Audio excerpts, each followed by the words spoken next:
para sa episode number 4 ng ating Pax Silica series dito sa ating channel na Ka-Anton Reports. Ako ang inyong lingkod, Ka-Anton Israel. Makakasama maya-maya lamang ang aking co-host na isang AI, walang iba kundi si Direk Bad Calderon. At ang ating paksa sa gabing ito ay iikot sa katanungang sino ang tunay na makikinabang sa AI data centers. Of course, ang unang hakbang ay susundan natin kung saan mapupunta ang kaperahan. Sino ang maglalagak ng puhunan para maitayo itong infrastruktura na tinatawag nating Paxilica. At syempre, sino ang makikinabang at sino ang magbubuwis, sino ang papasan ng kahihinatnan nito, mabuti man o masama. At syempre, paano mapagtatagumpayan ito ng mga Pilipino. Yan po ang isa sa mga major concern.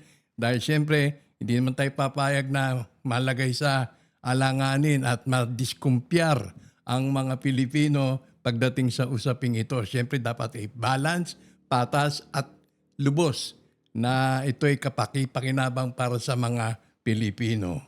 At sa buntong ito ay makakasama na natin ang ating AI co-host na walang iba kundi si Direk Bad Calderon at diretso na tayo sa katanungang sino nga ba ang tunay na makikinabang sa AI data centers? Siyempre, ang unang hakbang ay ating susundan ang money trail. Follow the money. Paano ba ito, Direk? Follow the money. Sandali lang, Kantor. Heto ang malinaw na larawan. Kung susundan natin ang pera, pinakamalaki ang napupunta sa mga may-ari ng AI platforms, software, chips. Tapos sa mga data center operators. Sunod ang investors at developers na mga pasilidad. Yung host country, kumikita sa buwis at economic activity.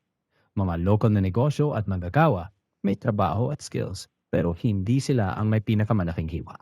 Kaya ang tanong na babalik sa atin, magiging host lang ba tayo? O makakaakyat tayo sa value chain para mas malaki ang parte natin? Sa huli, ang magiging sagot ay hindi nakasulat sa bato. Nasa mga desisyong gagawin natin sa susunod na hakbang. So, balik tayo sa katanungan, who profits? Sino makikinabang? Sino ang tutubo? Sino ang mabibenepisyohan nitong hakbang na ito, planong ito na Paxilica? Sino ang may pinakamalaki na makukuha? May mga foreign investors, ang gobyerno, local workers, landowners, o yung mga local suppliers at SMEs? Tukuyin mo, direct. Sige, Kanton, sagutin ko ng diretso. Lahat may bahagi, pero hindi pantay ang laki. Pinakamalaki ang tubo ng mga may-ari ng teknolohiya at kapital. Kadalasan mga dayuhang kumpanya at investors. Pagkatapos, kumikita ang mga may-ari ng lupa at developers. Yung gobyerno may bahagi sa buwis at economic activity pero depende sa incentives. Ang mga local na supplier at SMEs may oportunidad sa support services. At ang mga manggagawa, trabaho at kasanayan, ahalaga pero hindi pinakamalaking kita. Kaya ang mas makabuluhang tanong ay paano mapapalaki ng Pilipinas ang hiwa nito mula sa skills, suporta sa lokal na negosyo, hanggang sa pagbuo ng sarili nating AI products at services. Yon ang magbibigay ng balance na pananaw, hindi puro optimismo, hindi rin agad pagsuko. Okay. Sunod, dakuan natin. Who pays the price? Sino magpapasan? Sino ang papasan sa mga pasanin nito? Direct ang mga Pilipino kasi dito ito naka-confine sa ating bansa. Hindi ba ganon? O mga foreign investors na may chance rin na malugi. Sino ang papasan ng mga pasanin nito, direct?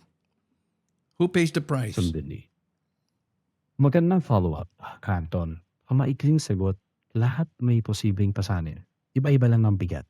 Mga Pilipino ang pwedeng sumalo ng epekto kung hindi maayos ang plano. Halimbawa sa kuryente, tubig, infrastruktura at kung hindi sapat ang kalidad ng trabaho na malidka. Gobyerno din may gastos sa incentives at regulasyon. Kung pumalya ang proyekto, maliit ang balik. Foreign investors naman, sila ang may malaking financial risk. Bilyon ang puhunan kaya magbago ang demand o polisiya, tama sila. Kaya ang tanong, hindi lang who profits, kundi who pays the price. Ang pinakamagandang resulta, yung balanse.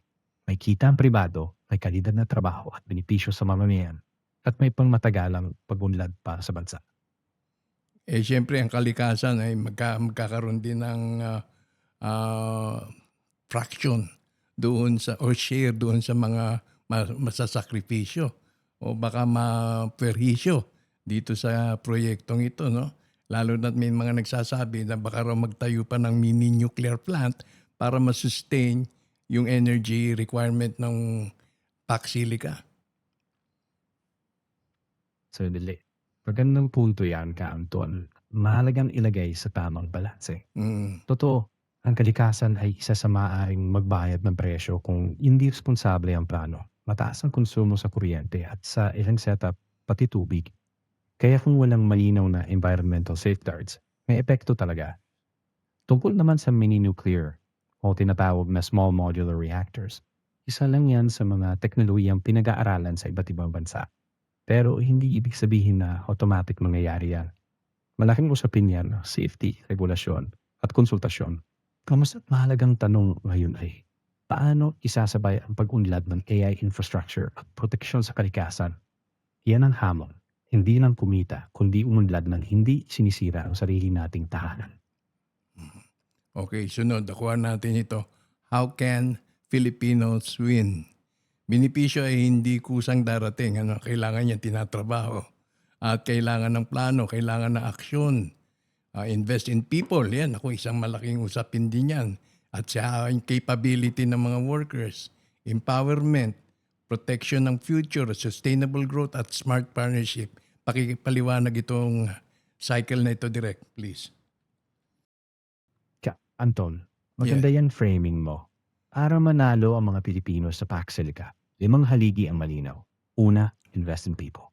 Education at training sa AI, semiconductor, at digital skills.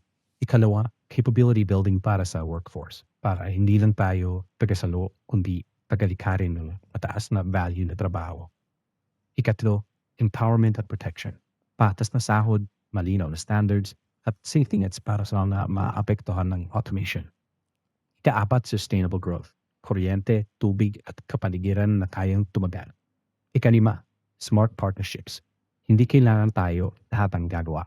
Pero dapat ang kasunduan ay may malinaw na technology transfer, skills training, at local inclusion. Sa madaling salita, hindi kusa ang panalo. Pinagpaplanuhan yan at pinipilit. Araw-araw. Kaya nga nakalagay rito, kapalaran ay nasa ating kamay. Ang kinabukasan, ating bubuuhin. Magandang motto yan, pagdating sa pagbibigay ng positibong perspektiba dito sa Pac Silica. Pero siyempre parang hanggang salita lang kung hindi talaga masinsinan at dibdiban itong pagtutunan ng pansin. So sa ganang yan na direct, bigyan mo nga kami ng buod ng ating napag-usapan ngayon. Dito sa ating episode number 4 ng Pac Sige. Silica series. Take it Anton, away. Sa buod ng usapan natin, nagsimula tayo sa tanong na sino ang tunay na makikinabang sa AI data centers? Sagot, hindi pantayan hatian. Mas malaki sa may teknolohiya at kapital. Sinundan natin ng who pays the price. May kapalit sa enerhiya, tubig, kalikasan at pampublikong pondo kung walang maayos na plano. At ang pinakamahalaga, paano mananalo ang mga Pilipino? Sagot yan, nakasalalay sa atin, sa paghahanda, sa paglinang ng talento, sa pagprotekta sa tao at kalikasan at sa matalinong pakikipagpartner. Kaya ang sentrum mensahe natin, ang kapalaran ay nasa ating mga kamay. Ang kinabukasan ay ating bubuuin. Hindi ito pangako, hamon ito. So, with that, sa susunod na tatalakayin natin yung the hidden cost. Ano ang mga halaga at kailangan bayaran ng bansa sa AI data centers. So ito medyo palalim na tayo ng palalim sa ating talakayan direct. Sa episode number 5, yan ay dapat naabangan ng ating mga kababayan at nagkaroon ng mas komprehensibong kaalaman tungkol dito sa Pac Silica. Pero matanong kita direct, pwede ba? Sige. Oo, pwede, Kanton. At magandang teaser yan. Oo. Sa susunod nating episode, kukunin natin yung tanong, ano ang totoong halaga? Titingnan natin ang kuryente, tubig, environmental impact, gastos ng gobyerno, at kung sulit ba ang kamalit. Hindi para takutin, kundi para timbangin ang buong larawan. Kaya abangan nila, the hidden cost ang susunod. Okay. Dahil bago tayo magpasya kung sulit ang proyekto, kailangan nating malaman ang tunay na halaga nito. Mhm. Okay, direct isang tanong lang ano. Ito ay side question lamang to. Halimbawa na-aprobahan ito ngayong araw na to. Gaano katagal pa ang aantayin bago ma-implement yung kabuuan ng plano? Matagal pa? Ilang taon pa tatakbuhin yan? Itatakbo niyan? Sa estimate mo? Kaanton, Mm. kung maaprobahan man ngayon, hindi pa agad-agad mararamdaman ang buong epekto. Yes. Karaniwan, unang 1 hanggang 2 taon, planning, permits at infrastructure ang tututukan.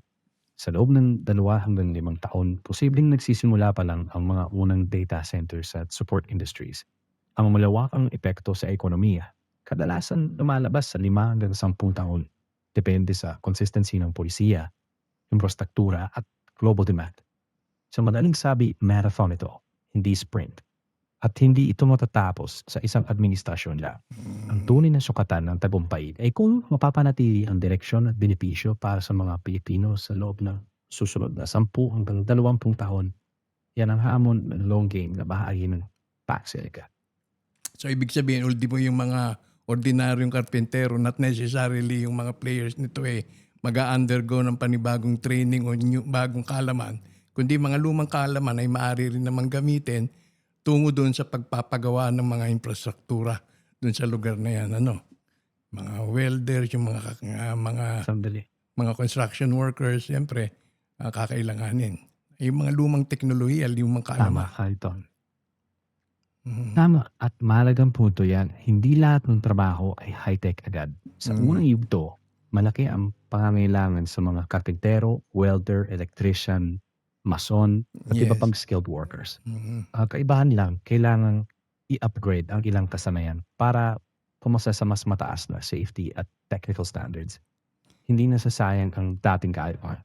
Sa halip, pinapahusay ito. Yeah. Magandang banggitin sa episode mo na ang AI ay hindi lang tungkol sa mga programmer.